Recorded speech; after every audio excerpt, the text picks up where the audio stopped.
Welcome to the Immortal Recaps. Today we are going to talking about Love and Monster movie.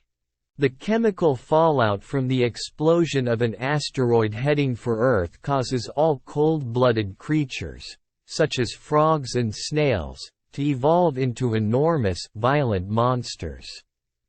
During the Fairfield evacuation, Joel Dawson gets separated from his girlfriend Amy but swears to find her.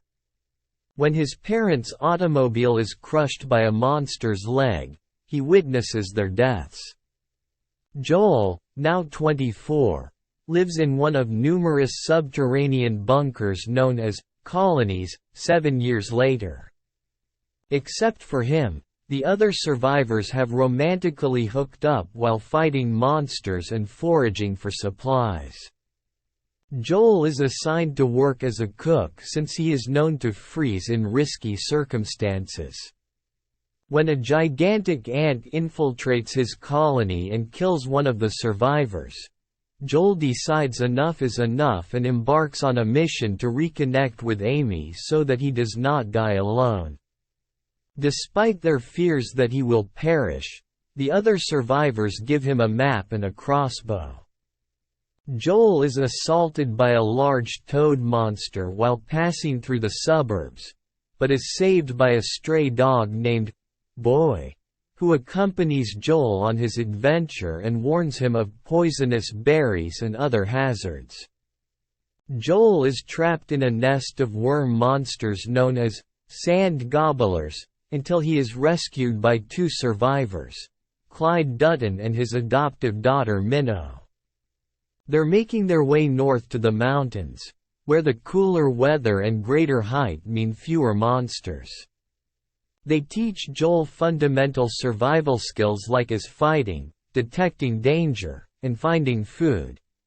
Minnow also demonstrates to Joel how, you can always tell in their eyes, that not all monsters are aggressive. The couple ask Joel to stay with them, but Joel insists on finding Amy first.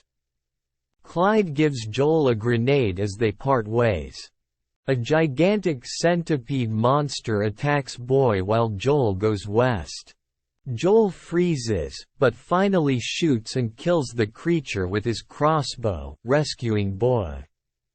They find refuge in an abandoned hotel and come upon a wounded robot named Mav-1.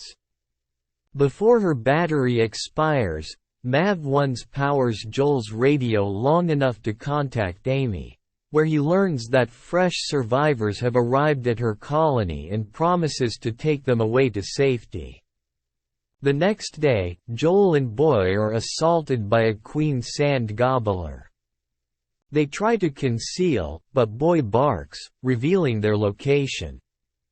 Joel uses the grenade to kill the queen but shouts at Boy for putting them in danger, prompting Boy to flee. Joel is coated in venomous leeches after swimming across a river and begins to hallucinate as a result of their venom. Before being rescued, he consumes some leaves as an antidote. Joel awakens to see Amy for the first time. She is the leader of a beach colony of elderly survivors who all rely on her.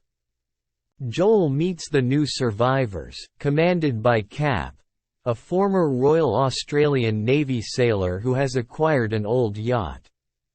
As everyone prepares to go, Amy admits that she is delighted to see Joel, but she has no romantic interest in him because she is still grieving the death of someone important to her. Joel chooses to return to his colony and calls them via the radio, discovering that the situation has deteriorated and that they, too, must leave shortly. Cap gives Joel some toxic berries, which he identifies. Cap, realizing he cannot be trusted, goes to alert Amy but is knocked out. Joel, Amy, and the rest of her colony have been imprisoned on the beach. Cap confesses that he and his crew are pirates who invade colonies in search of food and fuel. He summons a crab monster outfitted with a crude electric collar to devour the colonists, but Joel and Amy get free. Boy reappears and rescues Amy, who has stolen a hand cannon from one of the pirates.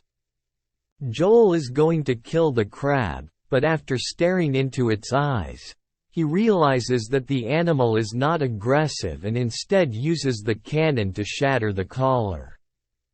Joel is unscathed as the crab wrecks the vessel, consuming Cap and the pirates. Joel advises Amy and her colony to travel north. They have a beautiful parting kiss, and Amy pledges to track him down. Joel offers her a book containing all of his survival information before returning to his colony and convincing them to flee for the mountains. Joel broadcasts a message to the other colonies, relaying his experiences so that they, too, will be prepared to escape. Clyde and Minnow, who are already in the mountains, wonder if Joel will survive the next voyage as everyone goes north. Thank you for staying with us.